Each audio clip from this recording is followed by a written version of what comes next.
નામ અબ્દુલ્લા છે, અબ્દુલ્લા સુમાર લુવાર. અમે ભુજ કચ્છથી આવ્યા છીએ. આ છે ને મારી લુપ્ત થતી કલા છે. લુપ્ત થતી કલા એટલે આ છે કોપરબેલમાં અમે બનાવીએ છીએ. હું પોતે મારા પાપાજીએ શીખવાડ્યો હતો. તો આ બધું કામ 2001થી શરૂઆત કરી હતી. હું ત્યારે હું 5મી ભણતો હતો. 5મી મૂકીને ડાયરેક્ટ આ કામ જોઈન્ટ કર્યો. ત્યારથી હું આ જ કામ કરું છું. અને આ બધું આમાં ડિઝાઇન અલગ અલગ હોય છે. ડિઝાઇનો બધું બનાવીએ છીએ અમે.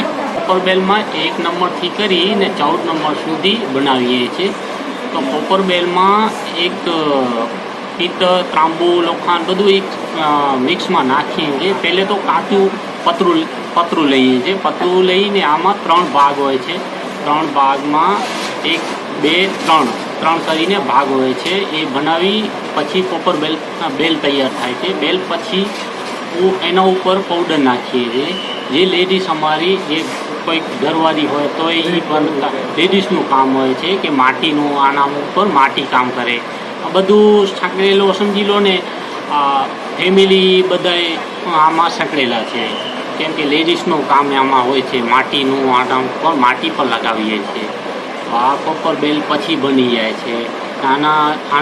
આનામાં અંદરમાં લાકડું પણ હોય છે. લાકડા બીજાને બનાવી આપીએ છીએ. તો એનું ગુદરણ હાલે છે. તો એ લાકડું લાર કહીએ છીએ. તો લાર બનાવે છે.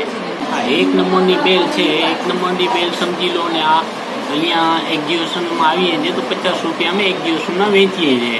અને પછી 1 નંબરથી કરીને 14 નંબરની હોય છે. 14 નંબરના 10 કનક હજાર જેવા લાગી જાય છે. કેમ કે આમાં મટીરિયલ એટલો નથી જતો, તો મહેનત ઘણી છે આમાં. આ કોપરબેલ છે ને અલગ અલગ ડિઝાઇનની છે.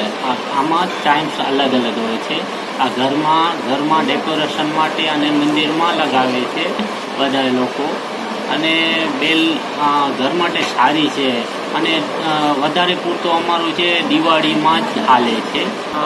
આમાં છે ને બધી બેલ અલગ અલગ હોય છે. 1 નંબર, 2 નંબર એવી રીતના. તો બધામાં અલગ અલગ જુદું અવાજ હોય છે. કેમ કે નાની મોટી બેલ હોય, નાની હોય તો નાનો અવાજ એનો અલગ રણકાર હોય છે. બીજી મોટી હોય તો એનો રણકાર અલગ અલગ હોય છે. બધામાં સાઉન્ડ અલગ અલગ હોય છે.